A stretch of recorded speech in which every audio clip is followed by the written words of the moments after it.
Welcome to all of you. मैं सिल दीपक देवांगन। आज मैं आपके सामने एक और नए वीडियो के साथ पेश हूँ जिसमें हम लोग पढ़ रहे हैं 12th क्लास बायोलॉजी का अध्याय नंबर 8 जिसका नाम है ह्यूमन हेल्थ एंड डिसीज अध्याय से। तो आज का जो हमारा टॉपिक है इस अध्याय के अंतर्गत 12 नंबर का टॉपिक रहेगा, या हमारे इस अध्याय के वीडियो सीरीज का ये 12 नंबर का वीडियो रहेगा या टॉपिक रहेगा, जिसमें आज हम लोग पढ़ेंगे वाइट ब्लड सेल के बारे में, या इसी को WBCS के नाम से इसमें जाना जाता है। जैसे कि हम लोग जानते हैं कि हमारे बॉडी के अंदर ये आर्मी होता है। तो आर्मी अर्थात ये है कि इसमें ये हमारा फौजी है जो कि बाह्य पैथोजन या रोगाणु को मारने का या किल करने का काम करता है। तो इसके बारे में जानेंगे हम लोग, और साथ ही साथ इसमें कौन कौन से, या हमारे जो WBC केवल मारने का ही काम करता है कि क्या उसका वर्क होता है, इसके बारे में इसमें जानेंगे। जैसे हमारे इंडिया की आर्मी है तो इंडिया की आर्मी में अलग अलग रैंक के ऑफिसर्स होते हैं, तो उसी तरह से जो हमारे बॉडी के अंदर आर्मी है तो इसमें भी कौन कौन से ऑफिसर्स होते हैं जो कि हमको बाह्य जो डिसीज है या पैथोजन है उससे वो हमको प्रोटेक्ट करते हैं। तो इसके बारे में आज हम लोग पूरा डिटेल में इसमें देखने वाले हैं। तो इस वीडियो को अंतिम तक देखते रहिए और समझने का कोशिश कीजिए कि क्या इसमें हम लोग पढ़ रहे हैं। तो शुरू करते हैं। इसमें लिखा है हमने व्हाइट ब्लड सेल, ठीक है। तो यहाँ पर क्या आता है हमारे पास, सबसे पहला आता है इसमें व्हाइट, दूसरा आता है इसमें ब्लड, और तीसरा आता है इसमें सेल। सेल है एक प्रकार का कैसा होता है, एक प्रकार का ये सेल है। अब उसके बाद आता है हमारा ब्लड। किसका सेल है ये, ब्लड का। तो ब्लड का एक प्रकार का ये सेल है, एवं ये कैसा होता है, व्हाइट कलर के होते हैं, अर्थात इसमें कोई भी प्रकार का रंग नहीं होता, इसीलिए इसको बोला जाता है व्हाइट ब्लड सेल के नाम से इसको जो है वो जाना जाता है, या इसको शॉर्टकट में आपका WBCS के नाम से भी इसको जाना जाता है, ठीक है। तो आपको समझ में आ गया ये क्या होता है, एक प्रकार का सेल है।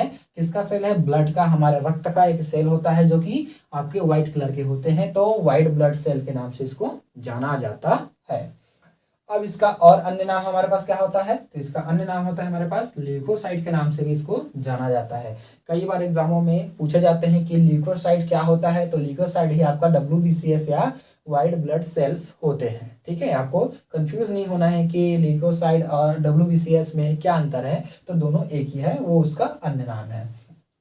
और इसका जो लाइफ स्पॉन है वो लगभग आपका 12 से 20 दिन का रहता है, ठीक है। 12 से 20 दिन बाद ये जो है डेथ हो जाते हैं। उसके बाद नया हमारे पास आर्मी का फॉर्मेशन होता है, अर्थात इसमें हर 20 दिन के बाद जो है आर्मी जो है नया बनते हुए जाते हैं, डिक्रीज, फिर उसके बाद जो है नया वहां से बनेगा, ठीक है। अब देखते हैं यहाँ पर हमारे बॉडी के अंदर जो हमारा व्हाइट ब्लड सेल है वो कितना रहता है, ठीक है। तो अलग अलग एनिमल्स में इसकी जो काउंट होता है, नंबर होता है, वो अलग अलग होते हैं। जैसे कि आप लोगों ने ह्यूमन बीइंग को ही हम लोग ले लें, अलग अलग आदमी जो है उसका बॉडी स्ट्रक्चर, फेस, आवाज और उसका हाइट वगैरह सब कुछ जो है अलग अलग रहता है। उसी के तरह से उसके इंटरनल में जो आर्मी है उसका भी नंबर अलग अलग रहेगा। कई आदमी ऐसे होते हैं जिनको पैथोजन आसानी से उन पर नहीं लग पाते हैं, या वो बहुत कम बीमार होते हैं। कई लोग जो है बीमार तो होते हैं लेकिन उनमें जो है वो उसका जो सिम्टम्स होता है वो रिफ्लेक्ट नहीं होता है, या कई लोग ऐसा हैं कि उसको जल्दी से बहुत जल्दी वो बीमार हो जाते हैं। तो उसपे जो आर्मी हमारे पास WBCS है उसके नंबर्स पर वो डिपेंड करता है। तो अलग अलग आदमी में इसके नंबर जो है वो वेरिएंस होते हैं, मतलब वेरी करते हैं, ठीक है। तो अलग अलग पर्सन में इसका नंबर जो है अलग अलग देखने को मिलेगा। लेकिन हम एक एक्चुअल मान अगर ले लें, तो औसतन अगर वहां से लें तो आपका नंबर ऑफ WBCS पर्सन में किसी में तो होगा आपका 4000 से 10,000 जो है आपका रहता है। 4000 से 10,000 जो है वो रहता है हमारे बॉडी के अंदर।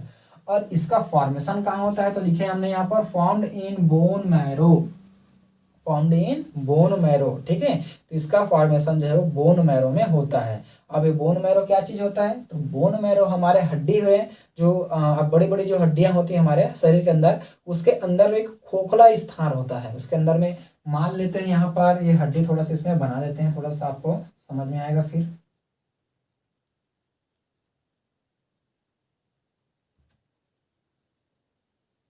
ये हमारा कुछ हड्डी है, तो इस हड्डी के अंदर जो है हमारे क्या रहेंगे, यहाँ पर खोखला स्थान रहेगा, कुछ ऐसा गेपिंग स्थान रहेंगे, और इसमें एक चिपचिपा सा लिक्विड इसमें जो है वो भरा रहेगा, चिपचिपा सा लिक्विड इसमें जो है वो भरा रहेगा कुछ इस तरह से ऐसा। तो यही हमारा क्या कहलाता है, बोन मैरो कहलाता है। यही हमारा क्या कहलाता है, बोन मैरो जो है वो कहलाता है। और इसी पर जो है आपके क्या बनते हैं, व्हाइट ब्लड सेल, या आपका जो ब्लड होता है वो पूरी तरह से यहीं पर इसका निर्माण जो है वो होता है, ठीक है।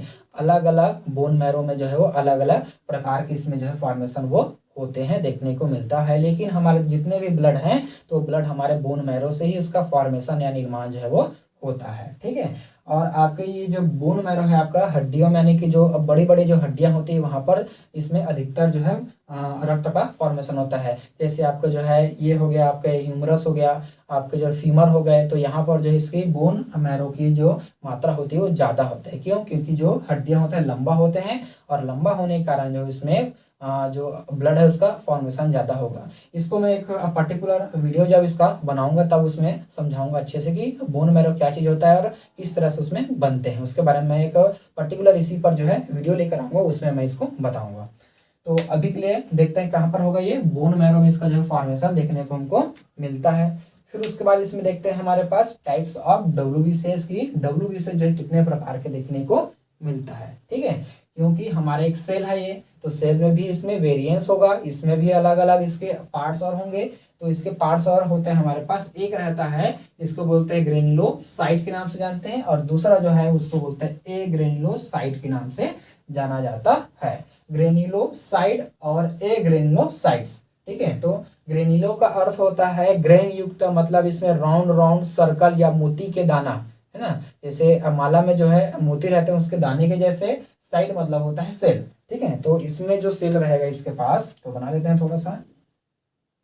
इसमें जो इसके सेल है, मान लिया जाए ये हमारा सेल है, तो इस सेल के अंदर जो है कुछ इस तरह से यहाँ पर ऐसा इसमें जो है ग्रेन्यूल्स पाए जाएंगे। ठीक है, तो सेल है तो इसमें ग्रेन्यूल्स इसमें जो है वो पाए जाएंगे, या हमने यहाँ पर लिखे हैं साइटोप्लाज्म ग्रेन्यूलेटेड के रूप में हमने यहाँ पर लिखे, जिसका साइटोप्लाज्म कैसा होता है, ग्रेन्यूलेटेड होता है। ठीक है, और हम लोग जानते हैं साइटोप्लाज्म और न्यूक्लियोप्लाज्म।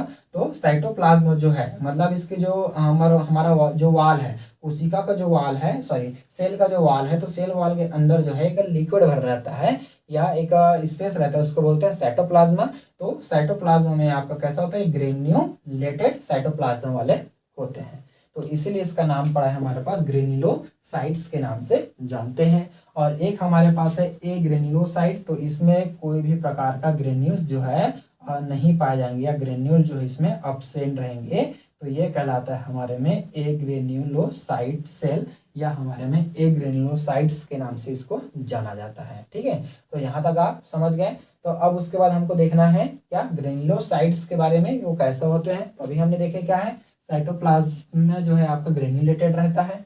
उसके बाद देखते हैं कि हमारा ग्रेन्युलोसाइड है वो कितने प्रकार के और होते हैं। तो ग्रेन्युलोसाइड जो है आगे चलकर जो है 3 प्रकार से हमको फिर से डिवाइड होकर मिलेगा। पहला आता है हमारे पास बेसोफिल, दूसरा रहता है न्यूट्रोफिल, और तीसरा रहता है इओसिनोफिल के नाम से जाना जाता है। ठीक है, तो अब इसको देख लेते हैं ये कैसा होता है, ये क्या होता है। ठीक है, तो पहला आता है हमारे पास बेसोफिल, देखते हैं इसके बारे में। तो बेसोफिल हमारे लिए बहुत ही इंपॉर्टेंट होता है। क्यों? क्योंकि इसकी जो प्रतिशत मात्रा है वो 1% रहता है। ठीक है, जितने भी हमारे पास क्या है, WBC है ना, तो जितने भी हमारे पास हमारे बॉडी के अंदर WBC है उसका 1% भाग हमारा क्या होता है, बेसोफिल होता है। केवल और केवल 1% भाग ही बेसोफिल होता है, जिसका लाइफ स्पैन आपका 12 से 15 दिन का जो है वो रहता है, यानी कि 12 से 15 दिन वो फिर से नया बन जाते हैं। ठीक है, तो 1% रहता है, इसीलिए इसको खोजना या इसके बारे में जानकारी लेना बहुत ही दिक्कत होता है। क्यों? क्योंकि पूरे हमारे WBC में केवल 1% होता है, इसलिए इसके बारे में थोड़ा सा हमको जो है, अगर इसको ढूंढेंगे तो ये नहीं मिल पाते हैं। ठीक, फिर ये इसका इसमें क्या चीज होता है, बेसोफिल क्या करता है, तो इसमें आपका हिपैरिन का सिक्रेशन करता है। इसका सिक्रेशन करता है, हिपैरिन का सिक्रेशन करता है। अब हिपैरिन को आप लोगों ने सुने होंगे कि हिपैरिन जो है, जैसे कि हमने देखे हमारा ब्लड जब हमारे आर्टरीज और वेन्स जब वो बाहर आते हैं, अगर कट हो जाए, चोट लग जाए तो बाहर आते हैं, तो कुछ देर बाद वो सूख जाता है। ठीक है, तो ये जो है हमारे बॉडी के अंदर आर्टरीज और वेन में हमारा ब्लड क्यों नहीं जमता। ऐसा क्वेश्चन मुझे मेरे एक स्टूडेंट ने किया था कि सर हमारे जो ब्लड है हमारे आर्टरीज और वेन के अंदर जो है वो क्यों नहीं जमते, और बाहर आने पर वो क्यों जम जाते हैं। तो उसके पीछे रीजन है कि हमारे ब्लड में क्या पाया जाता है, हिपैरिन पाया जाता है। ब्लड में क्या पाया जाता है, हिपैरिन, जो कि ब्लड को आर्टरीज और वेन के अंदर थक्का बनने से रोकते हैं, तो यही हिपैरिन होता है। ठीक है, जो कि एक प्रकार का क्या है, बेसोफिल होता है, जो भी एक प्रकार का बेसोफिल है, जो कि क्या करेगा, ब्लड के जो क्लॉटिंग है आर्टरीज और वेन के अंदर, मतलब हमारे जो धमनी और सीगा के अंदर, उसको रोकने का काम वो करता है। ठीक है, और यही बेसोफिल है। फिर उसके बाद आता है इसमें हिस्टामिन आते हैं। तो हिस्टामिन क्या करता है, ब्लड वेसल को जो है आपका इंक्रीज करता है। हिस्टामिन क्या करता है, ब्लड वेसल को जो है वो इंक्रीज करने का काम इसमें करता है। जैसे कि देखते हैं यहाँ पर कैसे इंक्रीज करेगा, तो बनाते हैं यहाँ पर, ये हमारा एक वेसल है, इतना चौड़ा है। ठीक है, अब उसमें क्या आ गया है, यहाँ से पैथोजन वगैरह इंटर हो गए हैं। ठीक, यहाँ पर अगर पैथोजन कोई आ गया है, ऐसा यहाँ पर कोई आ गया है, तब क्या करेगा, जो हमारा बेसोफिल है वो क्या करेगा, यहाँ से हिस्टामिन को जो है वो सीक्रेट करेगा, और हिस्टामिन क्या करेगा, ब्लड के जो वेसल है उसको इंक्रीज करेगा। मतलब ये इस तरह से जो है, इसमें इस तरह से इसका इंक्रीज होगा, और इसमें जो इसका जो पैथोजन है, तो पैथोजन को जो है किल करने के लिए ज़्यादा से ज़्यादा यहाँ पर क्या लाएगा, हमारे आर्मीज को या एंटीबॉडी को लाकर छोड़ेगा, जो कि इसको किल करने का काम जो है वो करेगा, या मारने का काम इसमें करेगा। ठीक है, तो इसीलिए इसमें क्या करेगा, इसमें इंक्रीज वो करता है, क्या, हिस्टामिन जो है इसमें इंक्रीज करने का काम होता है। और आपके हिपैरिन जो है इसके अंदर ये धमनी और सीरा के अंदर ब्लड को जो है जमने से रोकता है। तो बहुत ही इंपॉर्टेंट है, ये आपको याद रखना होगा कि आपके बेसोफिल के द्वारा ही हिपैरिन का सिक्रेशन होता है, जो कि ब्लड क्लॉटिंग को धमनी और सीरा के अंदर रोकता है, और हिस्टामिन जो है ब्लड के जो है वेसल को इंक्रीज करता है, उसको जो है फैलाने का काम इसमें करता है।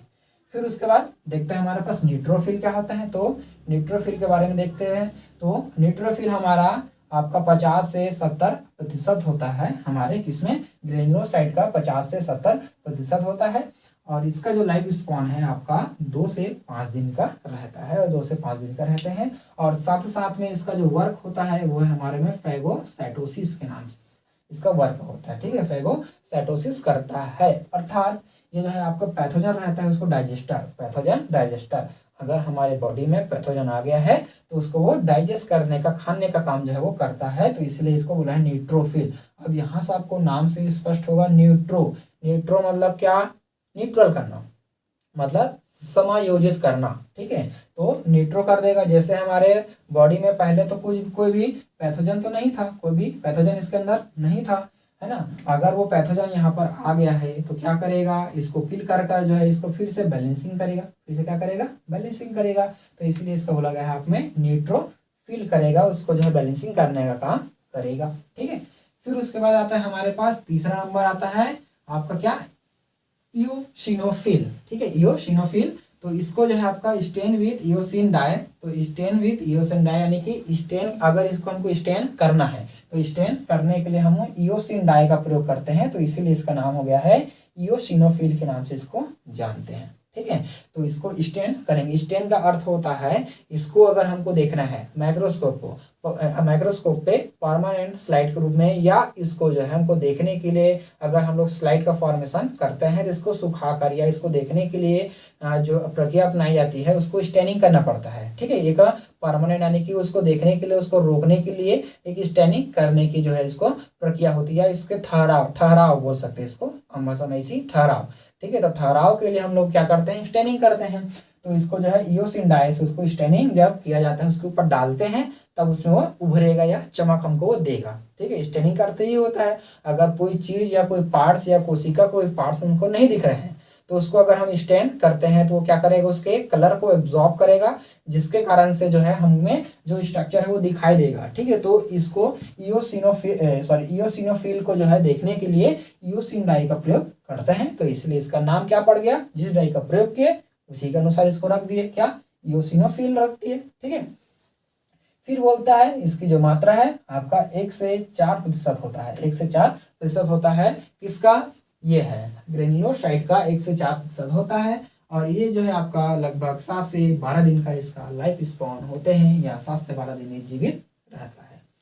फिर है इसका, देखते हैं हमारे में आपका count increase in allergic reaction. ठीक है, अगर इसका इयोसिनोफिल जो है इंक्रीज कब होता है, या उसकी जो मात्रा है बढ़ता कब है, तो इसमें बढ़ता है आपका एलर्जिक रिएक्शन। अगर किसी पर्सन को जो है एलर्जी होता है किसी किसी चीज़ से। बहुत लोगों को जो है अलग अलग चीज़ों से इसमें एलर्जी देखने को मिलता है। कई लोग होते हैं इसको पोलन ग्रैन से, या किसी को फूल से, या किसी को रंग से, या किसी चीज़ को किसी आदमी किसी चीज़ के खाने से, तो अलग अलग चीज़ों से इसको एलर्जी होती है। तो एलर्जिक रिएक्शन अगर किसी पर्सन में होता है तो वो इओसिनोफिल जो है उसके लिए रिस्पॉन्सिबल या उसको उभारता है। ठीक है, फिर आता है हमारे ऊपर पैरासाइटिक इन्फेक्शन। तो पैरासाइटिक इन्फेक्शन के लिए भी ये शो वेल होता है या शो करते हैं। ठीक है, चलिए अब इसके बाद देखते हैं इसमें दूसरा नंबर का हमारे में ए ग्रेन्युलोसाइट के नाम से जाना जाता है सेल। उसके बारे में देखेंगे इसमें एक किसरस होता है। तो इसके बारे में मैंने बात किया था कि इसमें क्या नहीं पाया जाता है, ग्रेन्यूल्स इसमें नहीं पाए जाते हैं, मतलब इसके साइटोप्लाज्म में जो आपका ग्रेन्यूल जो है एब्सेंट रहते हैं, तो इसीलिए इसको बोला गया है ए ग्रेन्युलोसाइट के नाम से इसको जो है वो जाना जाता है। लेकिन इसके अंदर भी हमारे पास दो प्रकार के सेल हमको देखने को मिलता है। तो इसमें पहला जो रहता है इसको बोलते हैं मोनोसाइट सेल, और दूसरा जो रहता है हमारे पास इसको बोलते हैं लिम्फोसाइट के नाम से जानते हैं। ठीक है, तो इसमें अब पहले देखते हैं इसका मोनोसाइट। तो मोनोसाइट को जो है आपका माइक्रोफेजेस के नाम से भी इसको जो है जाना जाता है। ठीक है, इसको माइक्रोफेगस के नाम से भी इसको जाना जाता है। और ये जो है पूरे जो हमारा ए ग्रेन्युलो साइट्स है उसका लगभग जो है आपका 2 से 8% भाग होता है, और जो कि आपका 2 से लेकर 5 दिन तक इसका लाइफ स्पॉन जो है वो होते हैं। और संग साथ इसका वर्क होता है फैगोसाइटोसिस करता है, अर्थात जो पैथोजन रहता है उसको डाइजेस्ट करने का काम में जो है करते हैं। ठीक है, फिर है उसके बाद है इसमें लिम्फोसाइट। तो लिम्फोसाइट और एक है ल्यूकोसाइट। ठीक है, तो ल्यूकोसाइट किसको बोलते हैं, आरबीसी को बोलते हैं।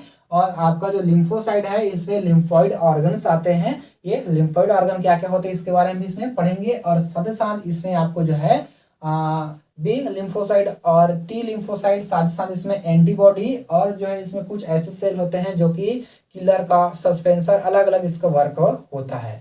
तो आपका ल्यूकोसाइट और लिम्फोसाइट दोनों अलग अलग होते हैं। ठीक है, इसमें देखते हैं तो ये आपका लगभग 20 से 40% रहता है, और इसका लाइफ स्पॉन आपका 1 दिन का रहता है, यानी कि ये 1 दिन बाद जो है पुनः नष्ट होकर नए बनते हैं, यानी कि हर रोज नए बनने वाला होता है।